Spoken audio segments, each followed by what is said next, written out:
जय Hind friends. I hope कि आप सब अच्छे होंगे और अपनी पढ़ाई को कर रहे होंगे। तो आज हम पढ़ेंगे पदार्थ की भौतिक प्रकृति के बारे में, क्योंकि हमने चैप्टर 9th क्लास का केमिस्ट्री का फर्स्ट शुरू किया था हमारे परिवेश के पदार्थ। तो हमने पदार्थ के बारे में पढ़ लिया था और आज हम जानेंगे पदार्थ की भौतिक प्रकृति के बारे में। देखिए, पहला हमारा है पदार्थ कणों का बना होता है। फर्स्ट भौतिक प्रकृति है कि पदार्थ जो होता है ना, वो कणों का बना होता है। सेकंड है पदार्थ के कण अत्यंत सूक्ष्म होते हैं, मतलब बहुत छोटे होते हैं, जिसे हम माइक्रोस्कोप से देख सकते हैं या कुछ दिखाई न भी दे सकते हैं। अगला है हमारा पदार्थ के कण अनवरत गतिशील होते हैं, मतलब गति में रहते हैं। पदार्थ के कण एक दूसरे को आकर्षित करते हैं। नेक्स्ट है हमारा अगला है पदार्थ के कणों के बीच रिक्त स्थान पाए जाते हैं। हम इन चीजों को एक एक करके बहुत सरल भाषा में समझेंगे डिटेल से। देखिए, पहला हमारा है कि पदार्थ कणों का बना होता है। आप यहाँ फिगर देख लीजिए। आप अगर कोई पदार्थ देख रहे हैं, जो आपके सामने पदार्थ, मान लीजिए कोई भी पदार्थ हो, बुक हो, मतलब कॉपी किताब, कुछ भी घर का सामान हो, वो बहुत छोटे छोटे कणों से मिलकर बना होता है। कह रहे हर पदार्थ छोटे छोटे कणों से मिलकर के बने होते हैं। ये कण इतने छोटे होते हैं कि हमारी आंखों से नहीं दिखाई देते हैं। वही है कि मतलब पदार्थ के कण जो होते हैं वो इतने छोटे होते हैं कि हमें खुली आंखों से दिखाई ही नहीं देते हैं कि वो कितने छोटे हैं। कह रहा है इन्हीं कणों के कारण पदार्थ के गुण और व्यवहार होते हैं। मतलब जो पदार्थ के गुण होता है, जो व्यवहार करता है पदार्थ, ये छोटे छोटे कणों के कारण ही करता है कि इस किस तरह के कण मौजूद है इस पदार्थ में, तो इस पदार्थ का गुण कैसा होगा। देखिए, हम एक प्रयोग लेते हैं एग्जाम्पल में। कह रहे हैं कि एक बीकर में थोड़ा सा जल रखिए। हमने एक बीकर में थोड़ा सा जल ले लिया। जल में आप चीनी डालिए या फिर नमक डालिए। इस चम्मच की सहायता से आराम से आप इसे थोड़ा थोड़ा मतलब घोलिए, उसको चलाइए। आप अगर चलाते हैं धीरे धीरे चम्मच से, तो आपको क्या होगा, चीनी के छोटे छोटे कण आपको अंदर पानी में दिखाई दे रहते हैं। जैसे आप शरबत बनाते हैं पानी में चीनी को डाल के, तो आपको कुछ देर तक छोटे छोटे चीनी के कण आपको दिखाई देते हैं, लेकिन कुछ देर के बाद आपका चीनी जो होता है धीरे धीरे मतलब लुप्त हो जाता है, पानी में दिखाई नहीं देता है और पानी आपका स्वाद में मीठा हो जाता है। कह रहे चीनी के कण बहुत छोटे हैं। इससे यही प्रूफ होता है कि जो चीनी का कण था ना, बहुत छोटा था, ये कण जल में मिल गया और अदृश्य हो गए, मतलब जल में समाहित हो गए और पूरी तरह जल में ये फैल गए। दूसरा हमारा है कि पदार्थ के कण अत्यंत सूक्ष्म होते हैं। मतलब पदार्थ के जो कण होते हैं ना, बहुत सूक्ष्म होते हैं। कह रहे पदार्थ के कण इतने छोटे होते हैं कि उन्हें हमारी आंखों से नहीं देखा जा सकता है, मतलब हम खुली आंखों से उनको नहीं देख सकते हैं। कह रहे ये कण माइक्रोस्कोप से भी नहीं दिखाई देते हैं। कुछ कुछ कंडीशन होते हैं पदार्थ में कि उनके कण जो होते हैं आपको माइक्रोस्कोप से भी दिखाई नहीं देंगे। कह रहा है इन्हें केवल शक्तिशाली उपकरणों से देखा जा सकता है। मतलब हाई पावर वाला माइक्रोस्कोप अगर आपके पास रहेगा तो आप देख पाएंगे कि कौन से पदार्थ में किस तरह के कण पाए जा रहे हैं। इसीलिए हम कहते हैं कि पदार्थ के कण अत्यंत सूक्ष्म होते हैं, मतलब बहुत सूक्ष्म होते हैं, जो हमारी आंखों से दिखाई नहीं देते हैं। अब देखिए, एक हम प्रयोग करते हैं।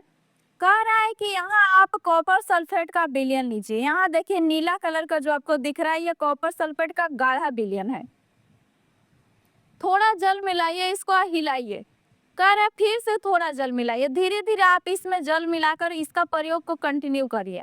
कह रहे देखेंगे कि कॉपर सल्फेट का रंग धीरे धीरे आपको हल्का दिखाई देने लगेगा, मतलब कलर फीका पड़ने लगे। जैसे आप किसी भी बर्तन में रंग को घोरिए थोड़ा सा पानी में, धीरे धीरे आप अगर पानी को मिलाते जाएंगे तो कलर क्या होता है ना कि उसका गायब होने लगता है।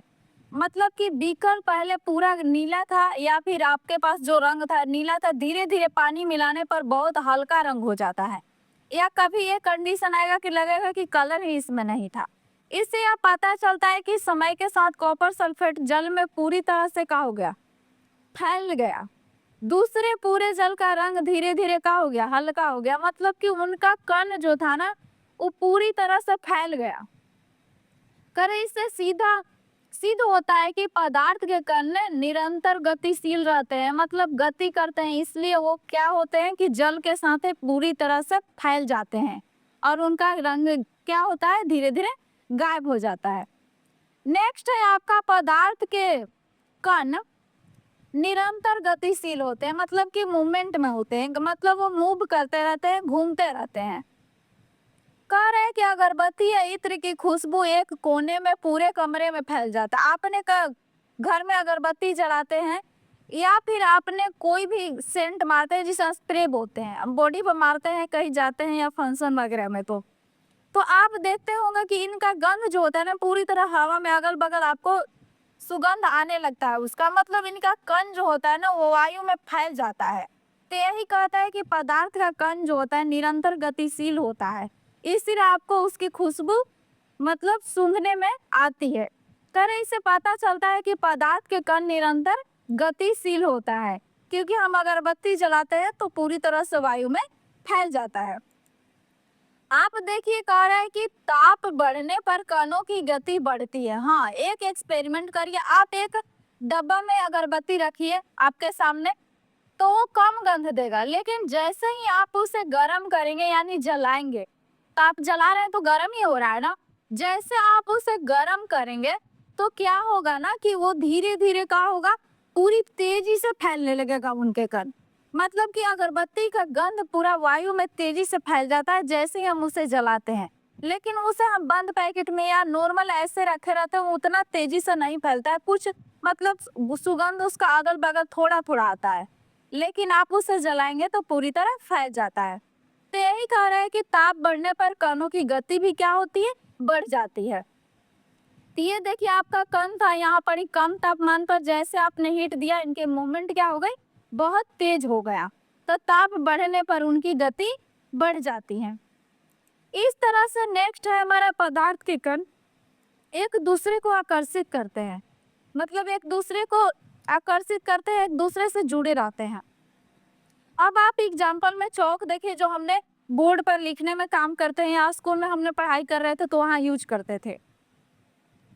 अब देखेंगे इसका आकर्षण बल होता है, इनके जो कण होते हैं छोटे छोटे, वो मतलब उतनी मजबूती से नहीं पकड़े रहते, इससे यह आसानी से टूट जाता है, इसलिए तो हम लिख पाते हैं उससे। लेकिन आप देखिए एगो एग्जाम्पल में ईंट को, आप ईंट को अगर रखते हैं तो ईंट को आप सोचिएगा कि हम हाथ से उसको तोड़ लें जल्दी से तो नहीं टूट पाता है, क्योंकि उसका जो मजबूत बंधन जो होता है इनके कणों के बीच ना वो ज्यादा होता है, इसलिए ये आसानी से नहीं टूट पाता है। इसी तरह से एक एग्जाम्पल आप लोहे के कील को रख लीजिए। आप जब लोहे के कील को लेंगे हाथ से लीजिए, आप उसे कितना प्रहार कीजिए, मतलब उसे हथौड़ा से अगर मारेंगे तो कुछ दब सकता है, लेकिन हाथ से या फिर ईंटा पत्थर से उस पर मारेंगे तो कोई असर नहीं होता है।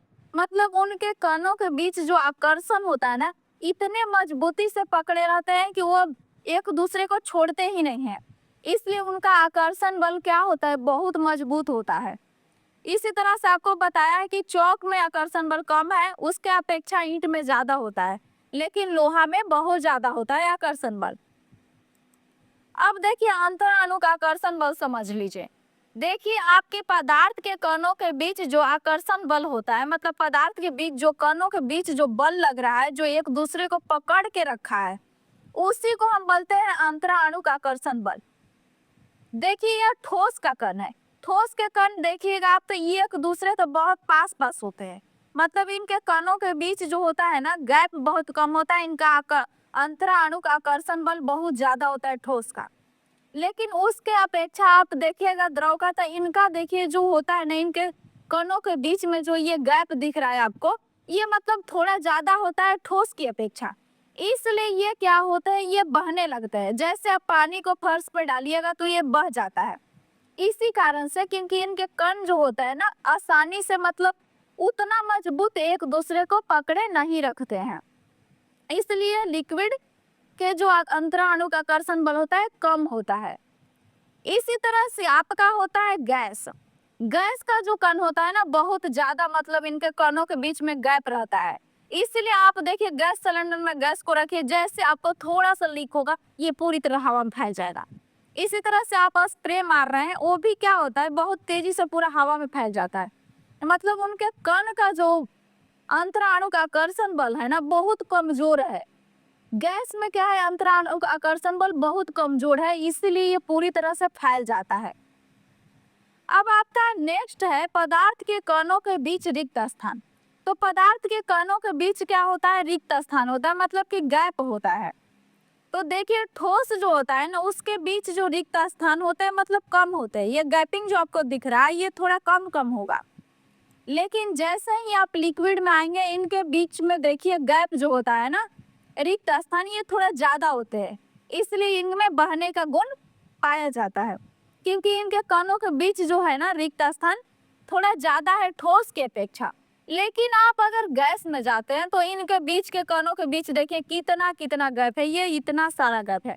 मतलब बहुत ज्यादा गैप होने के कारण ये क्या होते हैं कि ये मतलब कि हवा में पूरी तरह फैल जाते हैं, रिक्त स्थान इनके कणों के बीच में बहुत कम होता है। अब देख लीजिए अंतराणु का स्थान। देखिए जब कणों के बीच में जो स्थान खाली होता है ना, कोई भी आप पदार्थ लीजिए, मान लीजिए आपके पास चीनी है, तो चीनी एक ठोस पदार्थ है, तो इसके बीच जो कण है ना, कण इनके बीच में जो स्थान होगा कम गैप होगा, मतलब थोड़ा गैप रहेगा इनके कणों के बीच में। लेकिन आप जैसे ही जाएंगे आप जाएंगे पानी में, तो पानी में थोड़ा इससे ज्यादा गैप होता है, इनके कणों के बीच में गैपिंग थोड़ा ज्यादा हो जाता है लिक्विड में।